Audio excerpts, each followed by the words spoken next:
कराची में मैक्सिमम इलाके ऐसे हैं जो स्लम एरिया के हवाले से एशिया में सबसे और क्राइम और वायलेंस कहाँ पर ज्यादा होते हैं जहाँ पर स्लम एरिया होते हैं।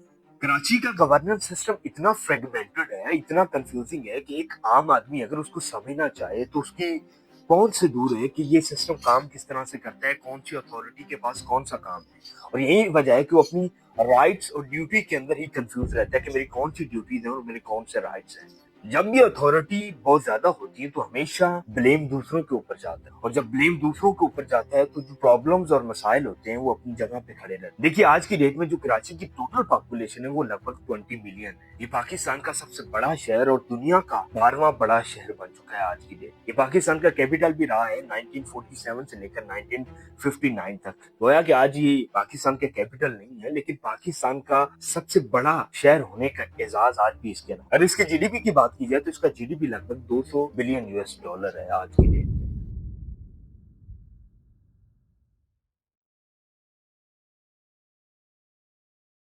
अब यही रीजन है कराची में इतनी बड़ी पॉपुलेशन होने की वजह से इसे कॉस्मोपॉलिटन सिटी कहा जाता है, यानी जिसके अंदर different culture, different background, different language बोलने वाले लोग एक साथ रहते हैं। अब जब पाकिस्तान की इंडिपेंडेंस 1947 में हुई तो बहुत सारे यहाँ पर हिंदू भी थे, तो जब पार्टीशन हुई तो बहुत सारे हिंदू यहाँ से माइग्रेट करके इंडिया चले गए और इंडिया से बहुत सारे मुसलमान यहाँ पर आए। अब इतनी बड़ी पॉपुलेशन होने की वजह से इसमें बहुत सारी एथनिसिटीज के लोग रहते हैं, जिसमें लगभग 2 मिलियन इसके अंदर बंगाली इमिग्रेंट्स रहते हैं, 1 मिलियन अफगान रिफ्यूजीज रहते हैं, फिर लगभग 4 लाख के करीब जो है अदर कंट्रीज के लोग यहाँ पर रहते हैं। ऑलमोस्ट 30% जो पाकिस्तान की जो प्रोडक्शन हो रही होती है, इंडस्ट्रियल जो प्रोडक्शन है वो कराची से हो रही है। ऑन द अदर हैंड 95% जो पाकिस्तान की ट्रेड पोर्ट के ऊपर हो रही होती है वो कराची में डील हो रही होती है। तो दूसरी तरफ 90% जो पाकिस्तान के बड़े बड़े इदारे हैं, बैंक है, बड़े बड़े ऑफिस हैं, वो कराची के अंदर एग्जिस्ट है। अब यही रीजन है, इतना बड़ा इकोनॉमिक हब होने की वजह से कराची के पास 2 बड़े पोर्ट हैं, पोर्ट ऑफ कराची और पोर्ट कासम।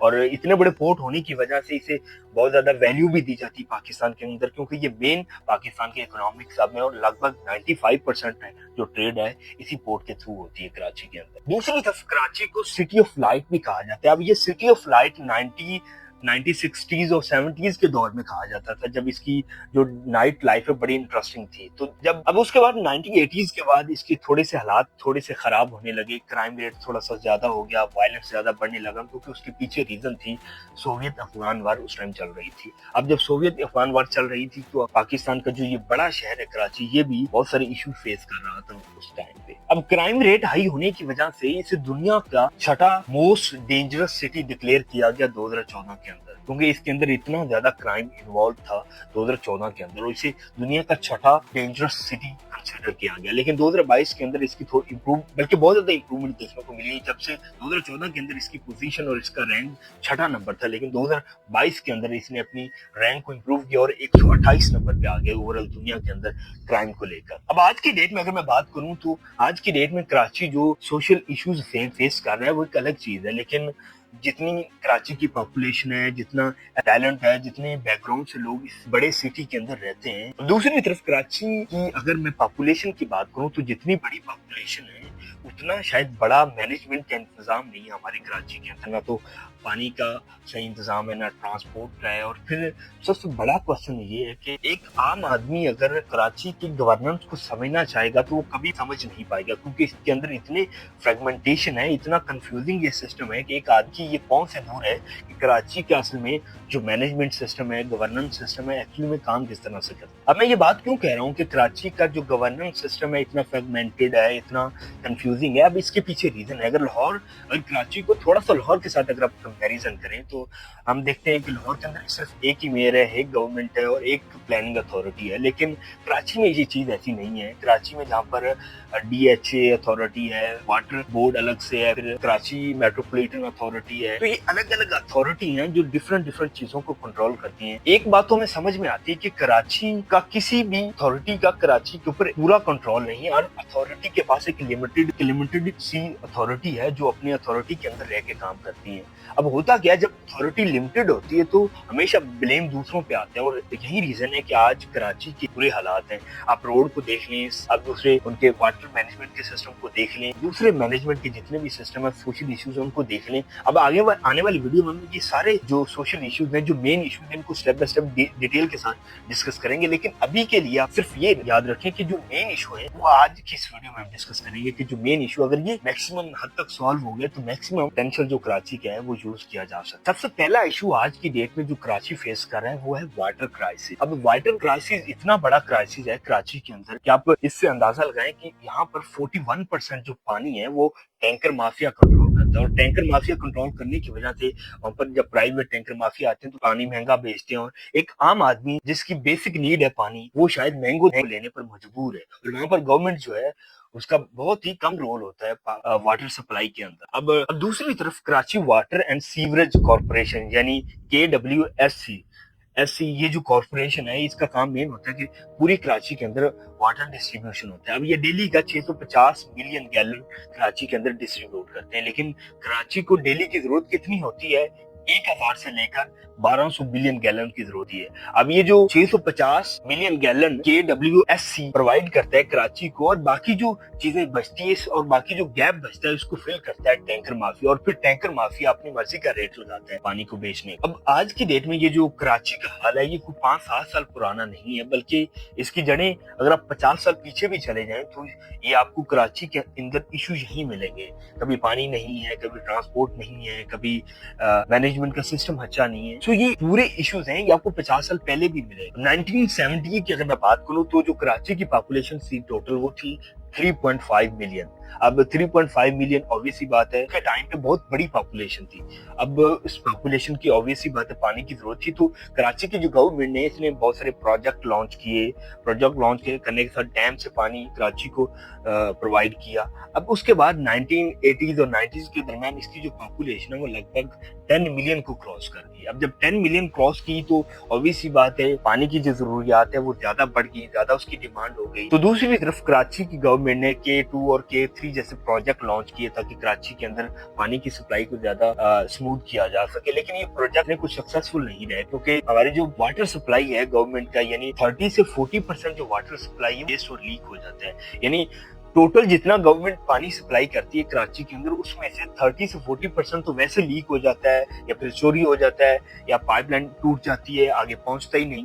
तो बहुत सारी ऐसी रीजन है जिसकी वजह से बहुत सारे कराची ने प्रोजेक्ट लॉन्च किए, लेकिन वो सही तरह से इम्प्लीमेंट नहीं हो पाए। 650 मिलियन गैलन की जो डेली का कराची के अंदर वाटर डिस्ट्रीब्यूशन होती है, इसकी परसेंटेज किस तरह से है? अब बेसिकली इसकी परसेंटेज इस तरह से लगभग 450 मिलियन गैलन जो है ये कराची खिंजहार लेक से उठाता है, इसमें से कुछ लगभग 100 मिलियन गैलन हब डैम से उठाता है। तो फिर इस तरह डिफरेंट परसेंटेज कुछ वेल्स और डमलोटी वेल से उठाता है। तो ये डिफरेंट सोर्सेज से जब पानी लेता है तो लगभग ये 650 मिलियन गैलन डेली का मैक्सिमम प्रोवाइड कर पाता है कराची के अंदर वाटर। अब इसी हिसाब से अगर हम देखें तो ये जो 650 मिलियन गैलन कराची डेली का वाटर सप्लाई करता है कराची के अंदर, अब कराची को डेली की जरूरत होती है 1000 से लेकर 1200 मिलियन गैलन तक। अब ये जो 4 से 500 मिलियन गैलन का गैप है ये बेसिकली फिल करता है टैंकर माफिया, और टैंकर माफिया फिर अपनी मर्जी का रेट लगाता है और अपनी मर्जी के अकॉर्डिंग फिर डिस्ट्रीब्यूशन करता है, और अपनी मर्जी की दामों पर वो फिर बेचता है। अब यही रीजन है, ये जो टैंकर माफिया पानी प्रोवाइड करते हैं,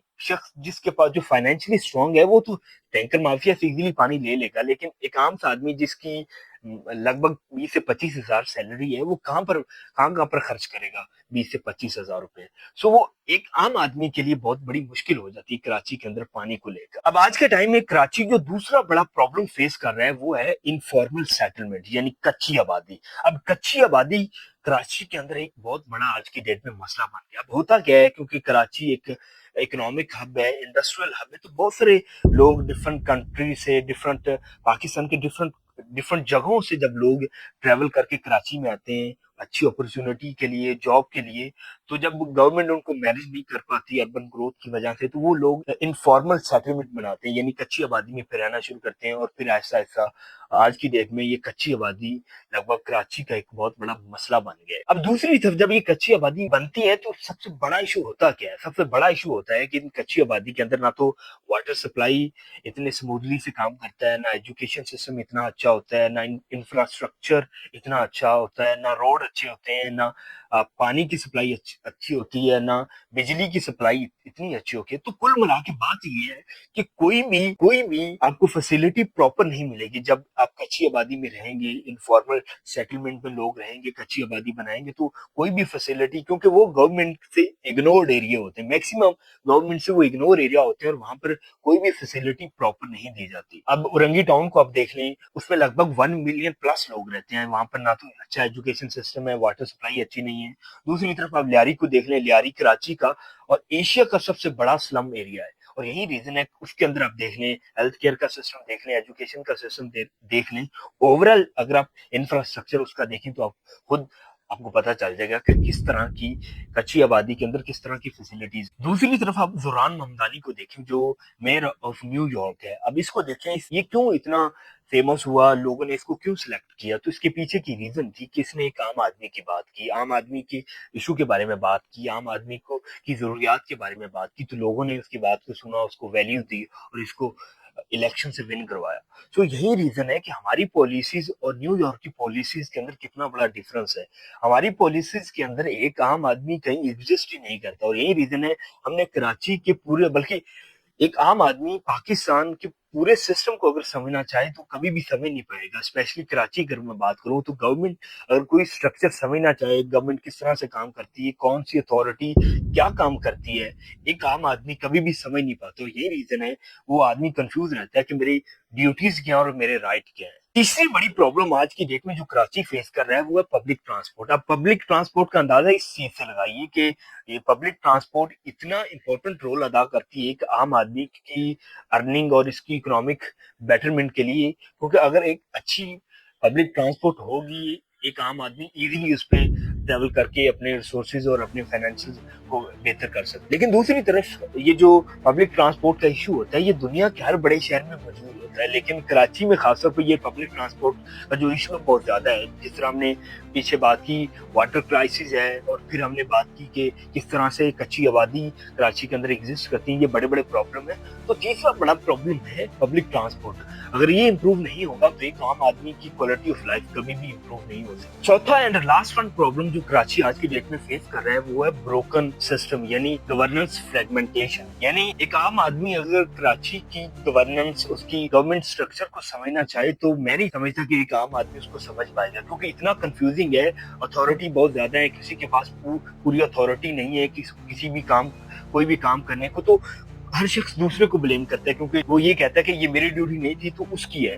और यही रीजन है कि इतना फ्रेगमेंटेशन सिस्टम होने की वजह से आम आदमी बहुत ज्यादा कंफ्यूज है, क्योंकि उसे पता ही नहीं मेरी ड्यूटीज और मेरे राइट क्या है। अगर एक बच्चा गटर, तो वो ये बताता है कि हमारा कराची का गवर्नेंस सिस्टम कितना लो है। वो एक एक्सीडेंट नहीं है, बल्कि वो एक गवर्नेंस के ऊपर एक धब्बा है कि कितनी बुरी गवर्नेंस और कितनी बुरी मैनेजमेंट है कराची के अंदर। अब दूसरी तरफ कराची के अंदर लगभग 106 बड़े रोड हैं, इंक्लूडिंग यूनिवर्सिटी रोड।